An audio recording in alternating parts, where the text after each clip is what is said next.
Hi, I'm Katie, and I'm going to talk to you about the mole. Let's start with what is a mole and why is it important? How is it measured? Well, a mole is a unit of measurement, obviously, that is used to measure atoms, ions, molecules, and compounds in a practical way.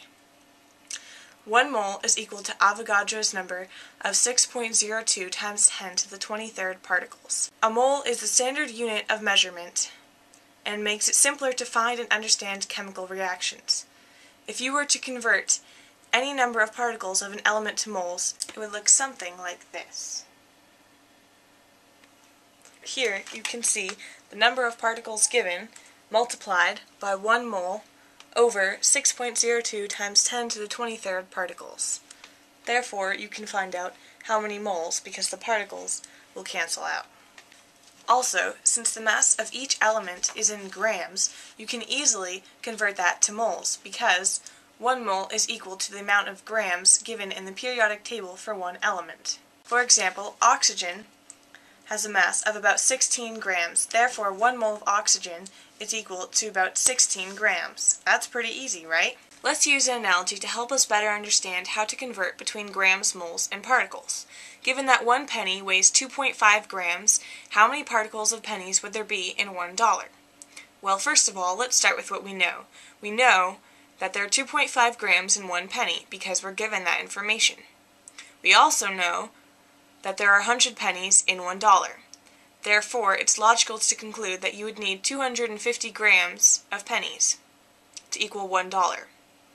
So take that 250 grams and multiply it by 1 mole of pennies over the 2.5 grams.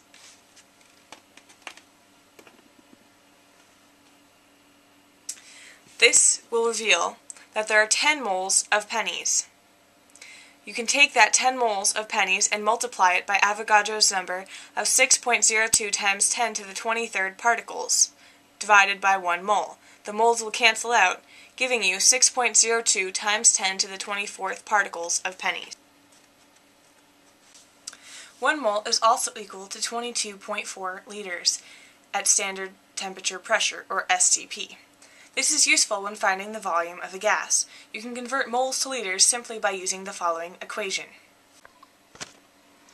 In this equation, you can see that the moles of gas that you are given can be multiplied by 22.4 liters over 1 mole.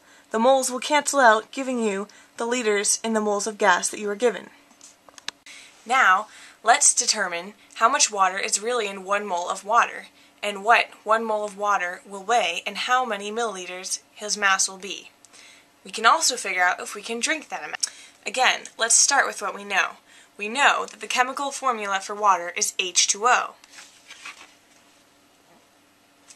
However, this means that we will need to discover the amount of grams in 1 element of hydrogen and multiply that by 2 because there's a subscript of 2 after the H. We will then need to add that to the 16 grams of oxygen in 1 mole. This will yield 18.02 grams. In 1 mole of water, there are 18.02 grams. Now, let's convert that into milliliters.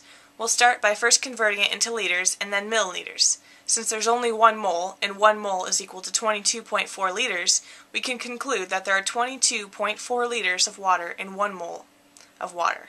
We know that there are 1,000 milliliters in 1 liter, so 22.4 liters multiplied by 1,000 milliliters over 1 liter will yield 22,400 milliliters. Let's use this 2-liter bottle to measure out 22.4 liters. Now, since 22.4 liters would fill quite a big space that I don't have right now, we'll just look at this bottle. And since we know this is a normal 2-liter soda bottle, we can conclude that this would be way too much to drink. A normal person does not generally drink an entire 2-liter bottle. In fact, most families share a 2-liter bottle at the dinner table. We can conclude that 22 divided by 2 would yield about 11 soda bottles. This is way more than a normal person should be drinking of anything.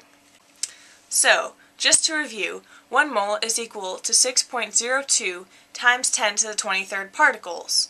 The mass in grams of any element and 22.4 liters. Since all three are equal to 1 mole, you can use the mole to convert between any of those measurements when calculating chemical reactions. Well, I'm Katie, and it's been fun teaching you about the mole. I hope you learned a lot.